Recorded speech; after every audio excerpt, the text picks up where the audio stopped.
えっと水曜日に菊池渓谷へ来まして、その動画を公開したんですけども、昨日木曜日は朝からここにこもって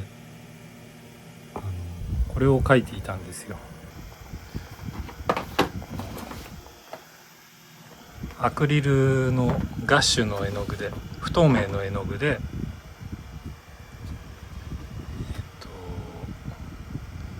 水曜日に訪れた菊池渓谷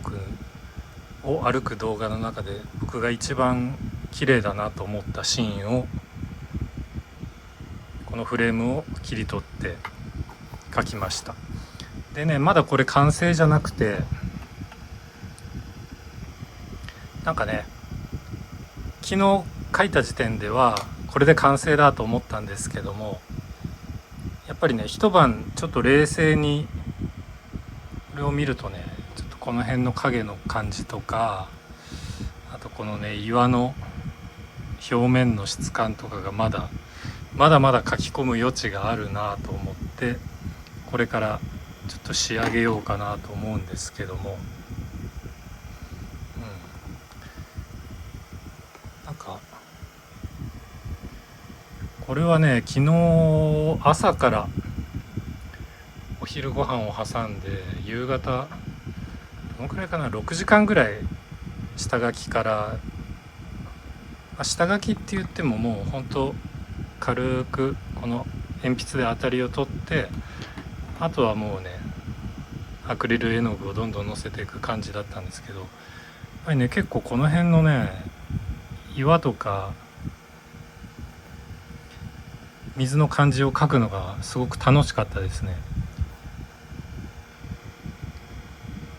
この不透明の絵の具で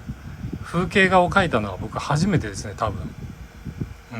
すごく楽しいです。なんかね、なんだろうな、音楽で例えると、この不透明のアクリル画は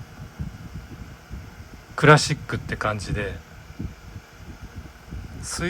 透明水彩画はなんかジャズな感じがしますね、僕にとっては。まあもちろんね、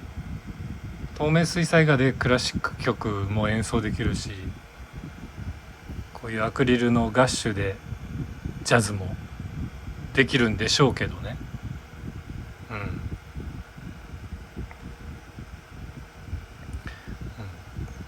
ちょっとこれを、そうだ、なんかコメントで僕のスケッチボックスについて、なんかそういえば作る前の動画でこの板が反ってるっていう話をしましたよね。で、その反ってる方を蓋にしたんですかっていうコメントで質問がありましたけど、これはね、反ってる方を蓋にしたんですけども、この底の部分の板はさらに反ってたんですよ。で、これ側面の板を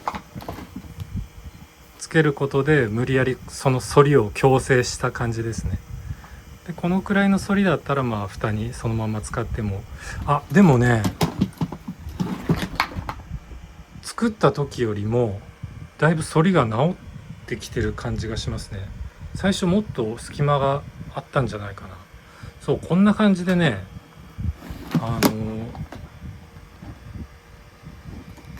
こういう風に反った板でも何かを作ると、その反りがだんだん治っていったりするんですよ、不思議なことに。これって何なんでしょうかね。なんかこうやって道具箱として使われていて、この道具箱の蓋としての自覚がこの板に出てくるんですかね。俺蓋なのに反ってる場合じゃないなっていう意識が出てくるのかどうかわかんないんですけど、なんかねこうやって使ってるとだんだん反りが治っていったりするんですよね。まあ多分こういう形にしたことでなんかどっかに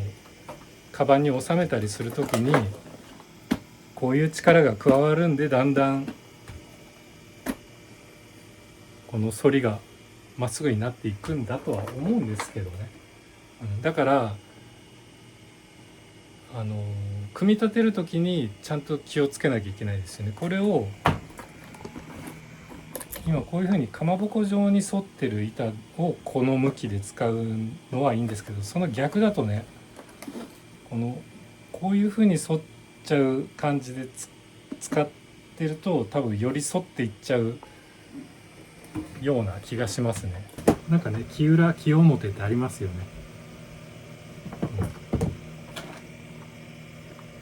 なんかねなんかシルフついてどんどんいい感じになっていきますよ。それとそうそうなんかね僕のバースデーカードを送ってくださったアメリカの方が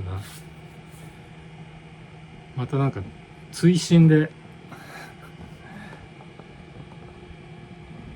追加のメッセージを送ってくださったのが届いたんですけど、これねこの切手がこれすごく素敵じゃないですか。めっちゃかっこいいんですよ。なんだろうこれジュピターナンバー119トランスコンティネンタルレールロード、なんかそういう鉄道のなんかアニバーサリーの切手なんですかね。これすごいかっこいいですよね。綺麗。これねちょっと綺麗に剥がしてちゃんとなんかちっちゃい額に入れたりして飾りたいんですけど、これどうなのかな。日本の切手だとあれですよね、水につけて水っていうかぬるま湯にしばらくつけとくと糊が溶けて剥がせるんですけど、これアメリカの切手だとなんか違うんですよね。きっとシールみたいになっちゃってて剥がしづらいんじゃなかったかな。どうだろ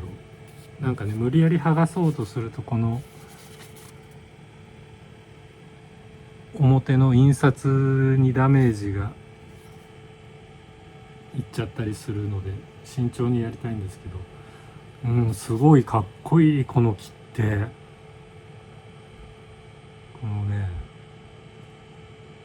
ゴールドで光ってるんですよね。すげえ。なんかねこの菊池渓谷の絵を仕上げるところを一応録画してたんですよ。ここにカメラをぶら下げてこの僕の手元が映るように描きながら録画してたつもりなんですけど、なんかいまいちね画角の調整がうまくいってなくて、なんかねなんとなくは映ってるんですけども、ここを描いてんのにこの辺が映っていたりなんかね全然うまくいってないんですけども、次もうちょっと工夫して頑張ってみます。初めてのアクリルガッシュでの風景画、菊池渓谷の様子、こんな感じでできました。めちゃくちゃ楽しかったです。もっとねこういうなんかちまちました描き方じゃなくて、もっとこの風景を抽象的に少ない手数で描くのに次は挑戦したいと思います。その方がジャズな感じがする。そんなわけで、次はもっとジャズなペインティングを目指します。そそれではまた失礼します。